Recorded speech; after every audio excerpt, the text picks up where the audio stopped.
Hello दोस्तों, राम राम। दोस्तों, रामचरण की long awaited film Peddi finally आ चुकी है। तेलुगु में फिल्म रिलीज हुई है, हिंदी में भी डब्ड वर्जन रिलीज हुआ है। अब तो पैन इंडिया रिलीज होती है, तमिल, तेलुगु, मलयालम सब में रिलीज हुई है। मैंने तेलुगु में फिल्म देखी और इस वीडियो में उसका रिव्यू करने का प्रयास करूंगा। अलग अलग फिल्म मेकिंग के एस्पेक्ट्स पे उसका रिव्यू करेंगे और वीडियो के अंत तक आप अपना मन बना सकते हैं कि आपको फिल्म देखनी है। अगर देखनी है तो थिएटर में जाके देखनी है या घर पे देखनी है, ओटीटी का वेट करना है, इन सब चीजों पर बात करेंगे। अगर आप इस चैनल पर पहली बार आए हैं तो कृपया करके चैनल सब्सक्राइब कर दीजिएगा और वीडियो अच्छी लगे तो लाइक जरूर करें और अकेले ना देखें, अपने परिवार वालों के साथ, दोस्तों के साथ शेयर जरूर करें। आइए शुरू करते हैं। तो सबसे पहले फिल्म के डायरेक्टर की बात, बुच्ची बाबू सना। ये इनकी दूसरी फिल्म है। इससे पहले उन्होंने बस एक ही फिल्म बनाई है, तेलुगु की ही, ओपिन्ना उसका नाम था। उपिन्ना, ओपिन्ना जैसे भी प्रोनाउंस करते हैं। मैंने देखी नहीं है लेकिन सुना बहुत है कि अच्छी चली थी, पैसा भी ठीक ठाक कमाया था और उस फिल्म के लिए उन्हें बेस्ट डायरेक्टोरियल डेब्यू का अवार्ड भी मिला था और वो मेरे ख्याल से बेस्ट डायरेक्टर में नॉमिनेट भी हुए थे। फिल्म के प्रोड्यूसर सुकुमार हैं, यानी कि उनके प्रोडक्शन हाउस में फिल्म बनी है। सुकुमार कौन है? सुकुमार पुष्पा 1 और पुष्पा 2 के डायरेक्टर हैं, मतलब राइटर भी हैं, डायरेक्टर भी हैं। वो अब प्रोडक्शन हाउस उन्होंने अपना खोल लिया है या पहले से था। पुष्पा 2 उसी प्रोडक्शन हाउस के अंडर थी, ये भी उसी प्रोडक्शन हाउस के अंडर है। शुरू करते हैं स्टोरी से। नो स्पॉइलर, जैसा कि हमेशा मैं रिव्यू बनाता हूं, कोई स्पॉइलर नहीं दूंगा ऐसा। 2016 में हमारी करंट फिल्म बेस्ड है, करंट कहानी बेस्ड है, लेकिन हमारी कहानी बैक स्टोरी चलती है। 1990 की कहानी जिसमें कि एक लड़का है जिसका गांव, जिसकी कम्युनिटी, उसकी कोई पहचान नहीं है।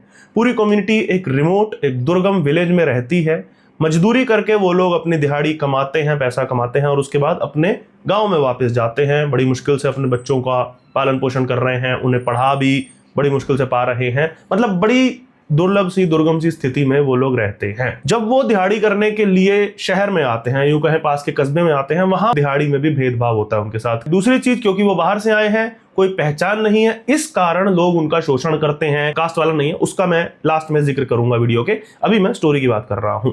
उसी कम्युनिटी का एक लड़का पेड्डी, जो कि क्रिकेट खेलता है, अपने टाइम पास के लिए खेलता है, अपने मनोरंजन के लिए खेलता है। कुछ लोकल पॉलिटिकल लोग या पॉलिटिक्स से जुड़े लड़के उसे क्रिकेट में छलते हैं। उसके गांव में और गांव वालों के साथ कुछ ऐसा होता है कि उसे अपना स्पोर्ट बदलना पड़ता है और वो स्पोर्ट्स को एक मनोरंजन या वेजेस की तरह खेलने की जगह अपनी पहचान बनाने के लिए जुझारू हो जाता है, उसकी ओर लग जाता है।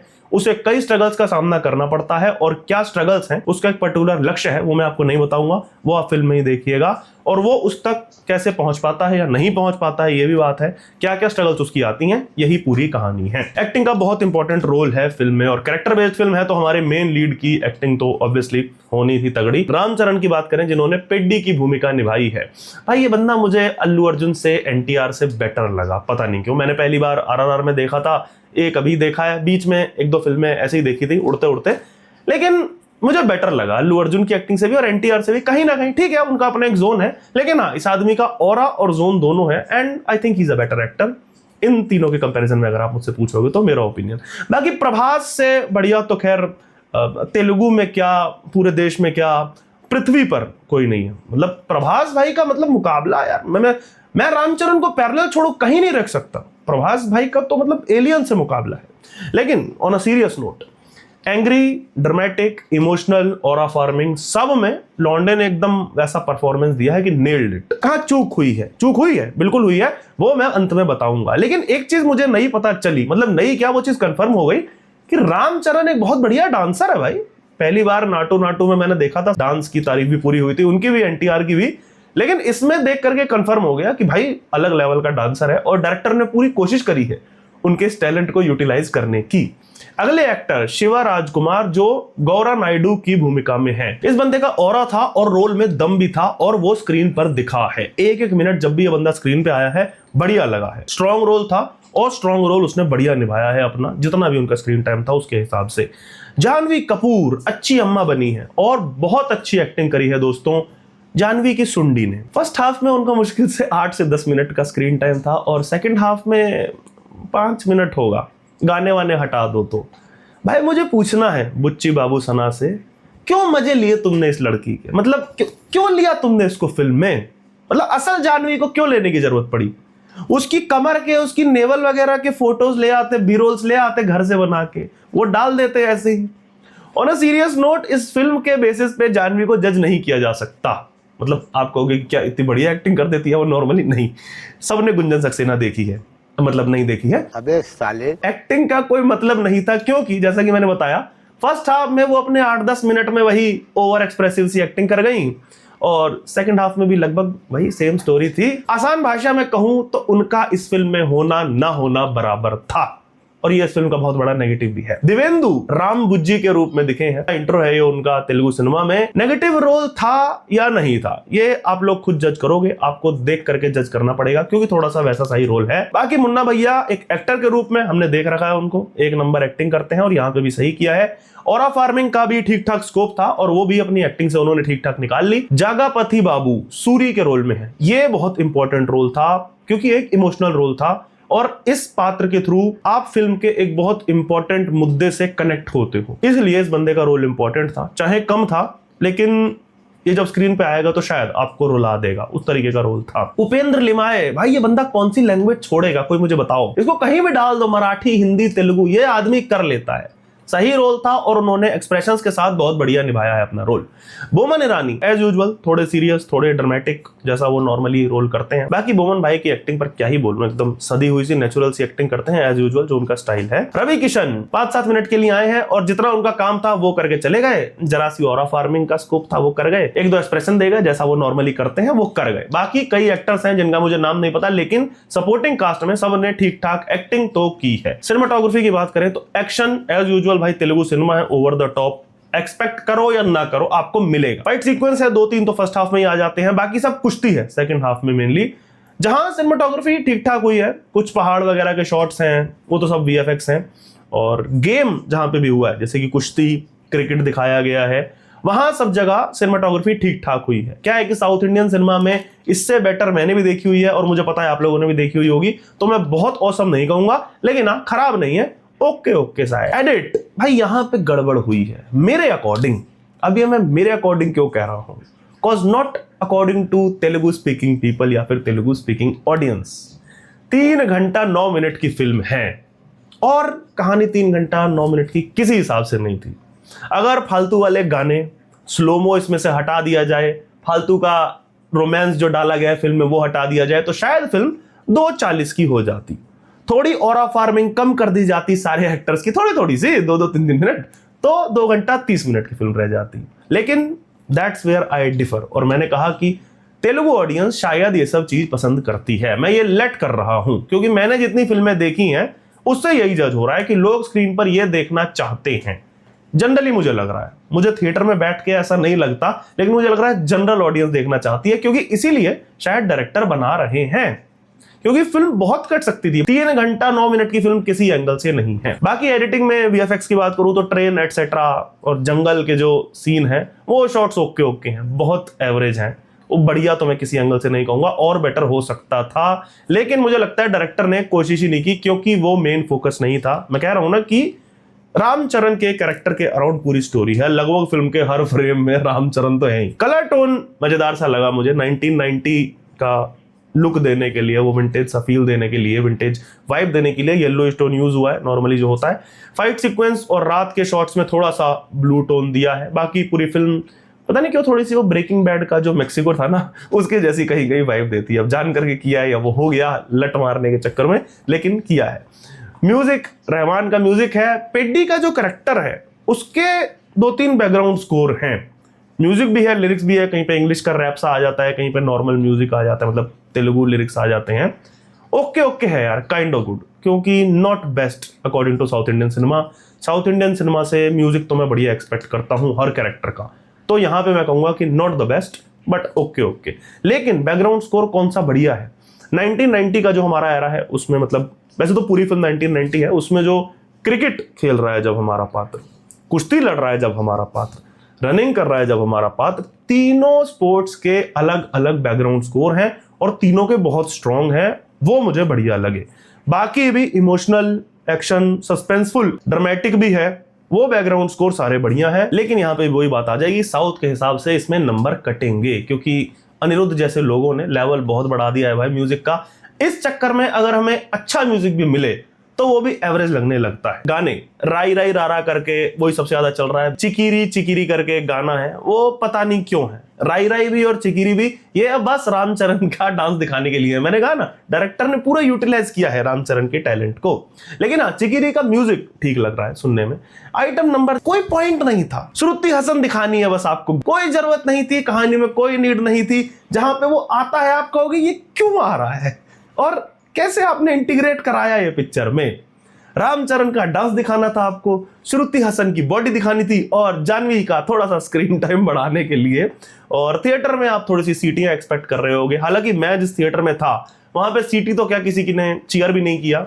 ऑडियंस समझने लगी है भाई हर जगह की, वो चाहते हैं हमको ढंग का कुछ दो, ये सब नहीं देखना। ये सब देखना है हम नोरा फतेही का यूट्यूब चैनल जाके देख लेंगे हम। और मजेदार बात यह है कि म्यूजिक भी कुछ खास नहीं है। नेगेटिव पॉजिटिव्स की थोड़ी सी बात कर लेते हैं पिक्चर की। सबसे बड़ा नेगेटिव भाई ये जो रोमांस है ना, और इसमें टपोरीनेस है, पता नहीं इससे आगे क्यों नहीं बढ़ पा रहा। तेलुगु सिनेमा भी और तमिल सिनेमा भी, किसी किसी फिल्मों में ये होता है।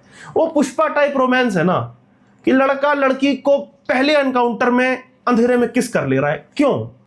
फिर बाद में पिक्चर में उसका ज्ञान दे रहे हो, बच्चों की तरह आप सुना रहे हो कि तुमको नहीं पता कि कंसेंट के बिना किस नहीं करते, वो एक्टर सुना रही है, जरा सा चाटा मार दिया उसको, क्या है? फिर हमारा हीरो समझाएगा कि हमारी तरफ प्यार का तरीका ये होता है। इतना क्लीशे लगता है ये, और इस वाली कहानी में तो कोई जरूरत भी नहीं थी। क्या लॉजिक था इसका, क्यों? सबसे बड़ी बात, और ये एक नेगेटिव भी है इस पिक्चर की खास तौर पे, इसमें लव स्टोरी की कोई नीड नहीं थी, कोई एंगल नहीं था। अब कोई कह देगा इसमें कि जानवी कपूर के एक्ट्रेस को ना डाले, भाई मत डालो जब उसका कोई रोल ही नहीं है। आपको उसे 3 घंटे 9 मिनट की फिल्म में अगर मुश्किल से 15 मिनट स्क्रीन पर रखना है जिसमें भी उसका कोई काम ना हो, तो इससे अच्छा मत ही डालो ना।